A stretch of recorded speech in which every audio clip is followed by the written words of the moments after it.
अर्ज आहेत। प्रत्येक जिल्ह्यातला जो काही आम्हाला डेटा मिळालेला आहे तो आम्ही जिल्हाधिकाऱ्यांच्या माध्यमातून सुपूर्द केलेला आहे। तिथं स्क्रुटिनी होईल। त्याच्यामध्ये सुद्धा काही असे आहेत जे पात्र ठरतील, काही असे आहेत जे प्रथम चौकशीमध्येच अपात्र झालेले असतील।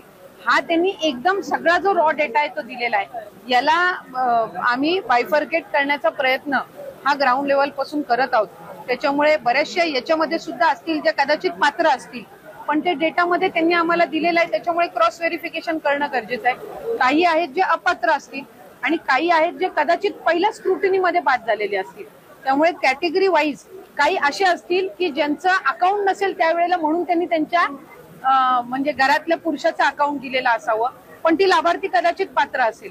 त्याच्यामुळे अशा पद्धतीच्या ज्या कॅटेगरीज आहे यानुसार स्क्रुटिनी होईल आणि मग त्याच्या बाबतीतला जो योग्य तो निर्णय आहे तो होईल। मला आपल्या माध्यमातून पुन्हा एकदा सांगायचं आहे की पात्र लाभार्थ्यांना वगळण्यात येणार नाही, त्यांच्यावर कुठल्याही पद्धतीचा अन्याय होणार नाही। साधारणपणे ज्या वेळेला लाडकी बहीण योजना गेल्या वर्षी सुरू झाली, खरं तर आज त्याच्या अंमलबजावणीला 1 वर्ष पूर्ण होत आहे।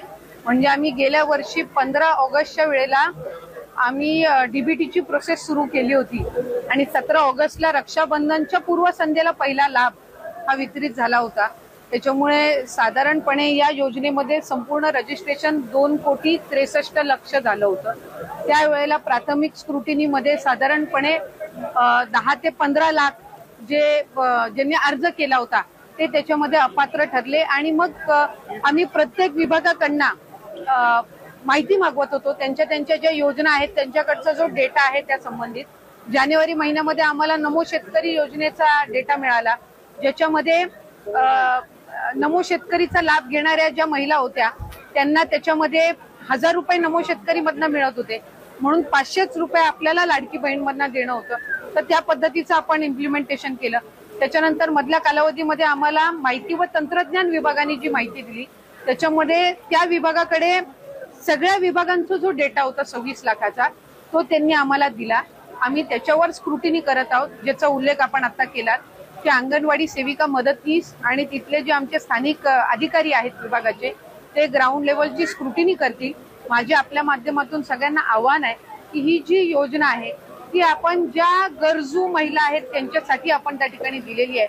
त्याच्यामुळे या ज्या स्क्रुटिनीसाठी येणाऱ्या आमच्या अंगणवाडी सेविका आहेत, मदतनीस आहेत, यांना आपण सहकार्य करावं आणि शासन जे काही आहे शासकीय नोकऱ्यांमध्ये जे होते आणि त्यांनी तरी सुद्धा लाभ घेतलेला आहे तर त्या संदर्भातली योग्य ती भूमिका हे शासन घेणार आहे, पण चुकीचा लाभ कुठं जाता कामा नये या दृष्टिकोनातून जी पावलं आम्ही उचलत आहोत याचं आपण सहकार्य करावं आणि आपल्याला वेगवेगळ्या शासनांच्या योजनांचा लाभ देण्यासाठी आम्ही कटिबद्ध आहोत। एक लाडकी बहीण योजनेचा लाभ जर एखादी चुकीची लाभार्थी घेत असेल तर तिला दुसरा कुठला तरी शासनाचा लाभ मिळत असणार आहे आणि त्यामुळेच तिच्यावर अशा पद्धतीची स्क्रुटिनी होत आहे किंवा कदाचित इन्कम निधी त्याच्यामध्ये पात्र होत नसेल म्हणून असेल, तर चुकीच्या पद्धतीचा लाभ हा कोणाकडे जाता कामा नये या दृष्टिकोनातून आपण ही स्क्रुटिनी करत आहोत आणि त्याला अधिकाधिक सहकार्य हे लाभार्थी नागरिकांनी करावं असं मी आपल्या माध्यमातून